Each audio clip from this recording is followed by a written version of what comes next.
La cultura celta era un conjunto de pueblos que vivieron en la Edad de Hierro, distribuidos en diferentes partes de Europa. No se trata de un imperio ni una comunidad política definida, sino de un conjunto de pueblos autónomos, con algunas características culturales en común. El denominador común es el lenguaje. Todas las lenguas celtas en la actualidad vienen del idioma proto-céltico o el celto común, que es el ancestro de todas las idiomas célticas hoy en día.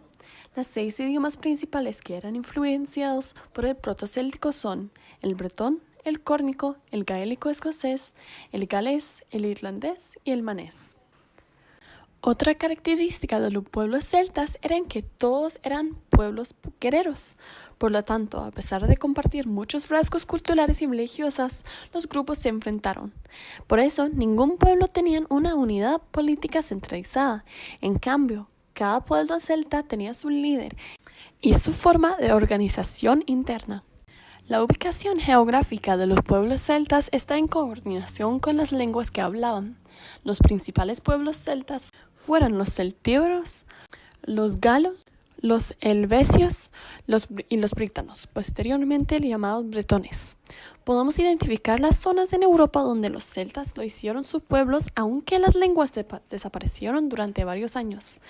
Se trata de los actuales territorios de Irlanda, Gales, Escocia y gran parte de Inglaterra, donde se asentaron los britanos, además de Francia, Bélgica, Holanda, parte de Alemania, Suiza y el norte de Italia, donde se encontraba el gran asentamiento de los pueblos galos. Una gran parte de la religión celta eran los druidos. Los robles eran considerados como un árbol sagrado y por eso las palabras druida significa conocimiento del roble. Los druidas eran un tipo de sacerdote, quienes eran muy respetados ya que poseían la ciencia de medicina, magia y de lectura y escrita basada en el alfabeto sagrado o gámico. El trabajo más importante que tenían los druidas era realizar las ceremonias religiosas, con oraciones, hechizos y sacrificios a los dioses humano y animal. Solo los hijos de los nobles o la realeza podrían ser una druida. El entrenamiento duró muchos años porque el conocimiento de los druidas tuvo que ser aprendido de memoria. Nada era escrito y toda la comunicación era oral. También había animales sagrados. El berraco era renombrado por su ferocidad y coraje. Un cuento descubrió un berraco enorme que arrasó sobre Cornwall y Gales con un peine y tijeras en su pelo. Los perros y los toros eran sagrados también. Los pájaros podrían ser bien o mal. 3 grúas del dios Midir les decía que podría tomar el valor de un guerrero y evitar que los invitados se queden en su casa. Y los cuervos llevaban la connotación de batalla y muerte.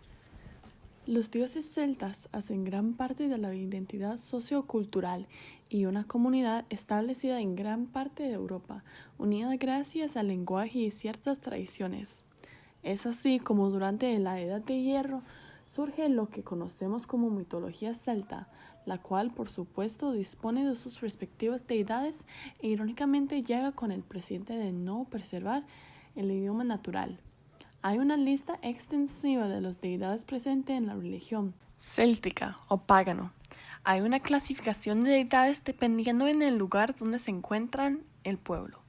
Los dioses celtas continentales son los dioses del noreste de Europa que mayor alcance mostraron.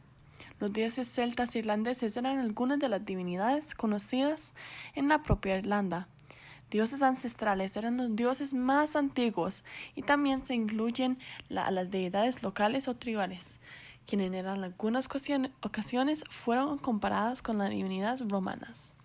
Y los héroes, que no eran dioses, pero esos personajes también hacen parte importante de esta mitología. Es así como salen nombres tan populares como Merlín, Ogmios y Manannán.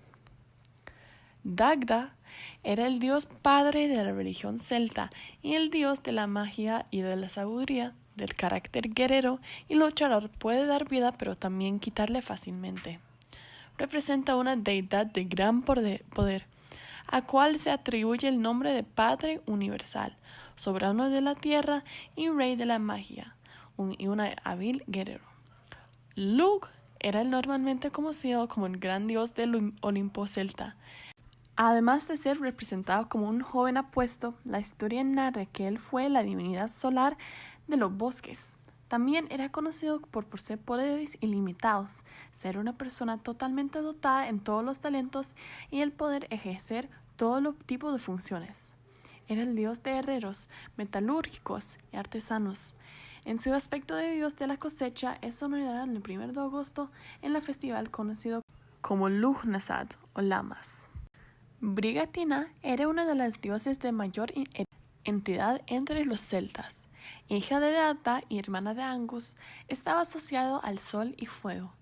Su fiesta se celebra el primer día de febrero que los celtas festejaban Imbolc, el comienzo de la primavera.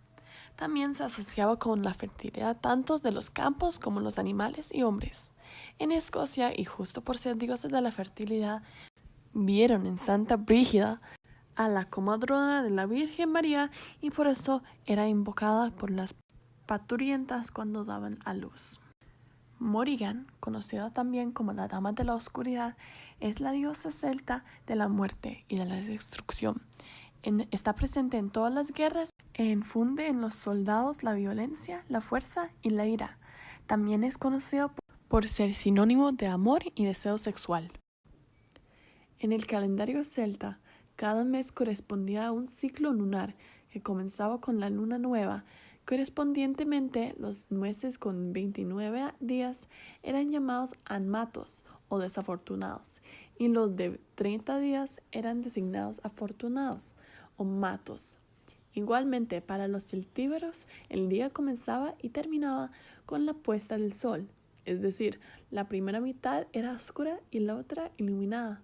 Bajo este esquema, los meses tenían 2 quincenas que se regían con la luna llena o atenou, que coincidía con la mitad del mes.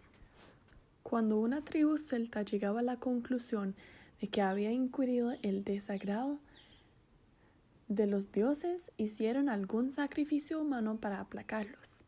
A veces el elegido para tal honor era un joven más fuerte, hermoso y sano, y que aún no hubiese conocido mujer alguna. Pero eso sí, no podía ser obligado. El elegido se consideraba un héroe. Al llegar la luna llena, se vestía en sus mejores galas. Su padre le entregaba entonces el cinturón con la espada. Luego, todos caminaban hasta el lugar de sacrificio.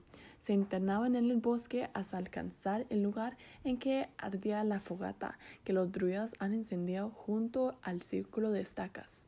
Sobre ellas lucían la cabeza de otros héroes anteriores, algunas de ellas ya simples calaveras, tras los años transcurridos desde el sacrificio. Aunque las celtas no tenían su propio sistema de escritura, han encontrado inscripciones en idioma celta en alfabetos latinos o griegos en algunos sitios. Contrariamente a las creencias populares, las lenguas celtas todavía se hablaban después de la conquista romana.